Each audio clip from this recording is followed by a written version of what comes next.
তো কেমন আছেন বন্ধুরা? আশা করি আপনারা সকলেই ভালো আছেন। আমার এই ছোট্ট পরিবার পাবলিক হেলথে কিন্তু আপনাকে স্বাগত। তো আজ আমরা যে বিষয়টা নিয়ে আলোচনা করব সেটা হচ্ছে চুলকানি। এই বর্ষাকাল চলে এসেছে, এই বর্ষাকালে এই চুলকানি রোগটা কিন্তু ভীষণভাবে দেখা দিয়ে থাকে। তো আমাদের জানার যে বিষয়টা সেটা হচ্ছে চুলকানি কিভাবে ছড়ায়, এর লক্ষণগুলো কি কি আছে, প্রতিরোধের উপায় কি কি আছে। তো এই জিনিসগুলো যদি আপনি জানতে পারেন, মানে এই বিষয়টা যদি জানতে পারেন, তাহলে কিন্তু এই রোগটাকে প্রতিরোধ করা সম্ভব। তো প্রথমে আমরা জানবো যে চুলকানি যেটা বলছি সেটা কিন্তু স্ক্যাবিস নামে পরিচিত। এটা কিন্তু এক ধরনের পরজীবী থেকে কিন্তু আসে। তো এই চুলকানি বাড়ির যদি কারোর হয় তাহলে কিন্তু বাড়ির অন্যান্য সদস্যরও কিন্তু এই চুলকানি হওয়ার সম্ভাবনা ভীষণভাবে বেড়ে যায়, কেন একটা ছোঁয়াচে প্রকৃতির রোগ। এবং যারা অপরিষ্কার থাকে তাদের কিন্তু এই রোগটা হওয়ার সম্ভাবনা বেশি থাকে। তো চলুন আমরা জেনে নিই চুলকানি কিভাবে ছড়ায়। ২ নম্বরে আমরা জানবো এই চুলকানির লক্ষণগুলো কি কি আছে, কি দেখে আপনি নিজে থেকে বুঝতে পারবেন আপনার চুলকানি হয়েছে। ৩ নম্বরে যেটা আমরা জানবো যে এর প্রতিরোধের উপায় কি কি আছে। তো এই বিষয়গুলো যদি আপনি জানতে পারেন তাহলে কিন্তু আপনি নিজেই ডিসিশন নিতে পারবেন আপনার কি করা উচিত এবং কি করা উচিত না।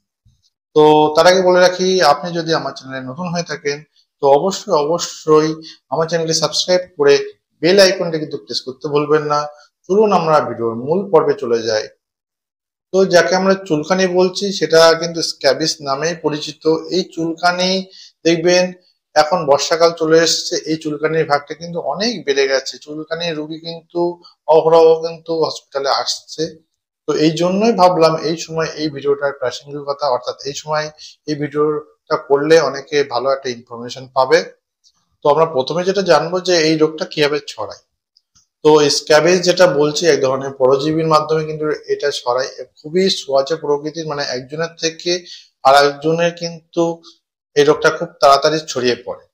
তো এটা আছে গামছা, বেডশিট বা বিছানার চাদর, আপনার বালিশ কভার, টাওয়েল, এই সমস্ত জিনিস থেকে কিন্তু আর একজনের খুব সহজে ছড়িয়ে যায়। তো রোগী যদি এইগুলো ব্যবহার করে এবং সেই ব্যবহার জিনিস যদি আর একজনকে ব্যবহার করছে, সহজে কিন্তু তারও কিন্তু এই রোগটা হয়। তো এটা কিন্তু এইভাবেই ছড়ায়। তো পরবর্তীতে আমরা যেটা জানবো সেটা হচ্ছে লক্ষণ। কি কি দেখলে, কি কি লক্ষণ দেখলে আপনি নিজে বুঝতে পারবেন আপনার চুলকানি হয়েছে বা বাড়ির অন্য কোনো সদস্যের চুলকানি হয়েছে। তো যে বিষয়টা বলবো সেটা হচ্ছে আঙুলের ফাঁকে ছোট ছোট গুড়ি গুড়ি বা উঠেছে বা ঘা মতন হয়েছে, এটা হতে পারে। বগলে, নাভির চারিদিকে, পিঠে, সারা দেহে কিন্তু গুড়ি গুড়ি উঠতে পারে, চুলকাতে পারেন, আপনি হয়তো হাঁচর বাচর করে চুলকাচ্ছে। এগুলো হলে বুঝতে পারেন এটা কিন্তু চুলকানির লক্ষণ। তার সঙ্গে একটা জিনিস মাথায় রাখবেন, চুলকানি কিন্তু সাধারণত গলার নিচ থেকে সারা দেহে হয়। এটা মুখমণ্ডল বা মাথাতে কিন্তু হয় না। আপনার যদি মুখমণ্ডল, মাথা, সারা দেহ চুলকাচ্ছে তাহলে কিন্তু আপনি বুঝবেন এটা চুলকানি নয়। সারা দেহ, মুখমণ্ডল, মাথাতে যদি চুলকায় তাহলে এটা বুঝবেন কোনো অ্যালার্জির সমস্যা। গলার নিচের থেকে সারা দেহে, যেটা বললাম, হয়তো হাতে, আঙুলের ফাঁকে, বগলে, নাভির চারিদিকে, পিঠে, চারিদিকে, পায়ে, এসব জায়গায় যদি চুলকায় তাহলে বলবেন যে চুলকানি হয়েছে, স্ক্যাবিস হয়েছে। এবং আরেকটা জিনিস মাথায় রাখবেন, প্রচন্ড করে কিন্তু এটা ছোঁয়াচে প্রকৃতির রোগ। তো এই চুলকানি কিন্তু রাতের দিকে ভীষণভাবে বেড়ে যায়। তো এই জিনিসগুলো যদি লক্ষ্য করেন তাহলে বুঝবেন অবশ্যই অবশ্যই আপনার বা আপনার বাড়ির সদস্যের যেটা এটা হচ্ছে তাদের চুলকানি হচ্ছে। এবং ৩ নম্বরে যে বিষয়টা আমরা জানবো প্রতিরোধের বিষয়। আপনি প্রতিরোধ করবেন কিভাবে। প্রতিরোধ যদি করতে পারেন তা বাড়ির সদস্য যদি কারোর একজন হয়ে থাকে তাহলে ওর থেকে কিন্তু অন্যান্য জনে ছড়াবে না। এই বিষয়টা কিন্তু আপনাকে জানতে হবে।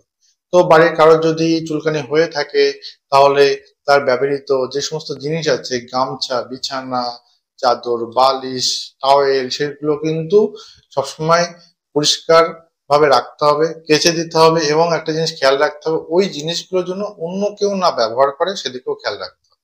এটা যদি করতে পারেন তাহলে কিন্তু আরেকজনের ছড়িয়ে যাওয়ার সম্ভাবনা খুব কম থাকে।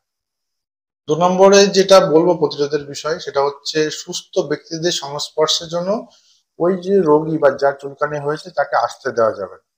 তারা যদি সংস্পর্শে চলে আসে তাহলে কিন্তু ওই রোগীর থেকে সুস্থ ব্যক্তিরও কিন্তু চুলকানি ছড়িয়ে পড়বে। সেও কিন্তু কয়েকদিনের মধ্যেই কিন্তু চুলকানিতে আক্রান্ত হবে। তো এটাও খেয়াল রাখবেন। ৩ নম্বরে বলবো, রোগী যে জিনিসগুলো ব্যবহার করছে সেগুলো তো অবশ্যই কেচে পরিষ্কার করবেন। অন্যরা যাতে ব্যবহার না করে সেদিকে খেয়াল রাখবেন।